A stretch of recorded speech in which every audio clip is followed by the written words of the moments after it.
Good afternoon, everyone. I am Kakuli Ghosh, your commerce teacher. So today I start your economic class. At first, everyone knows about the code.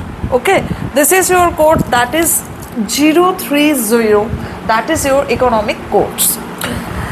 आज আমি তোমাদের সামনে তুলে ধরতে চাই part এ topic কি introductory of micro economics. এর মধ্যে কি আছে, এর মধ্যে দেখো ফার্স্ট যে জিনিসটা আমাদের শিখতে হবে that is national income and related aggregates. इसका मीनिंग क्या है, नेशनल इनकम क्या है और उसके साथ क्या क्या टॉपिक कनेक्टेड है वो हम लोग सीखेंगे ये फर्स्ट चैप्टर से, ठीक है। उसके बाद है हम लोग को money and banking, then we have determination of income and employment, government budget and the economy and last है बैलेंस ऑफ पेमेंट्स। पूरी कितने मार्क्स की है, ये 40 मार्क्स का है and Indian economics also have 40 marks. तो national income and related aggregates ये कितने मार्क्स के है, 10 मार्क्स की है, ठीक है। तो इसके अंदर क्या क्या है, इसके अंदर हम लोग जो पहले जो सीखेंगे वो है व्हाट इज़ मैक्रो इकोनॉमिक्स, मतलब मैक्रो इकोनॉमिक्स क्या है। उसके साथ जो सीखेंगे वो है टाइप्स ऑफ गुड्स, मतलब हम लोग नेशनल इनकम अर्न करना सीखेंगे, कैलकुलेशन करना सीखेंगे। तो नेशनल इनकम क्या है, उसके अंदर कौन से गुड्स रहता है, जैसे कंजम्पशन गुड्स क्या है जो हम लोग यूज़ करते हैं, वी मतलब कंज्यूमर जो यूज़ करते हैं वो है कंजम्पशन गुड्स। तो एक मिठाई वाला भी मिठाई के लिए मिल्क खरीदता है और हम लोग जो है घर में भी यूज़ करने के लिए पीने के लिए हम लोग मिल्क खरीदता है। तो ये जो कॉन्सेप्ट है डिफरेंट कॉन्सेप्ट, मतलब एक शॉपकीपर मिठाई वाला जो है उसके पास ये जो मिल्क है ये कौन सा गुड्स है, और हम लोग जो कंज्यूमर है हम लोग के लिए ये मिल्क कौन सा गुड्स है, ये हम लोग सीखेंगे। उसके साथ देखो जो फाइनल गुड्स है, इंटरमीडिएट गुड्स है, ये सब कुछ हम लोग सीखेंगे इस चैप्टर से। उसके साथ जो है स्टॉक क्या है, फ्लोज क्या है, ये जो concept at a particular point of time and जो होल ईयर के लिए है, ये जो दोनों अलग, एक at a point of time कोई भी चीज़ हम लोग अगर डिस्कस करेंगे वो क्या है, उसको क्या टर्म से हम लोग पहचानता है।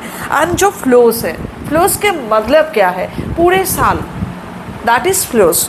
उसके साथ हम लोग क्या सीखेंगे, इन्वेस्टमेंट क्या है, हम लोग कहाँ पर इन्वेस्ट करते हैं, ठीक है, और जो बैंक में इन्वेस्ट करते हैं क्यों इन्वेस्ट करते हैं, ये सब कुछ सीखेंगे। और डिप्रिशिएशन क्या है, और ये जो नेशनल इनकम है इसके साथ डिप्रिशिएशन का कनेक्शन क्या है, क्यों हम लोग ये सब सीखेंगे।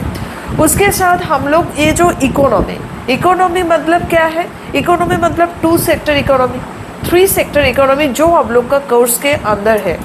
उसके साथ 4 सेक्टर इकोनॉमी भी है लेकिन वो हम लोग का सिलेबस में नहीं है, मतलब इंक्लूड नहीं है। तो हम लोग को ये circular flow of income, circular flow क्या है, मतलब ये क्या है, फ्लो इनकम का फ्लो हो रहा है ये तो पता है, लेकिन ये कैसे होता है।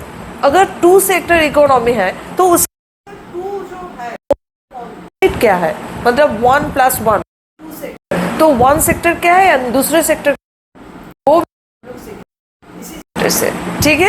एंड उसके साथ जो एग्रीगेट्स है, मतलब ये जो नेशनल इनकम कैलकुलेट करना उसका तीनों मेथड्स है।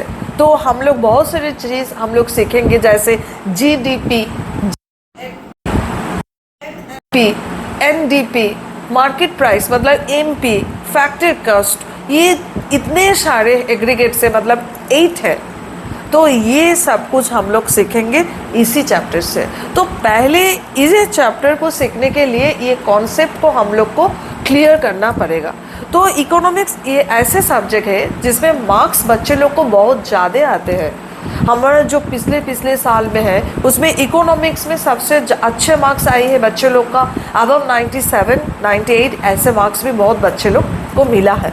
तो उम्मीद करते हो इसी साल भी होंगे ऐसे बच्चे लोग हैं मेरे पास, तो हम डिस्कस करेंगे। अगर आप लोग को जानना है ये सब कुछ तो please like, share and subscribe me. Okay, bye.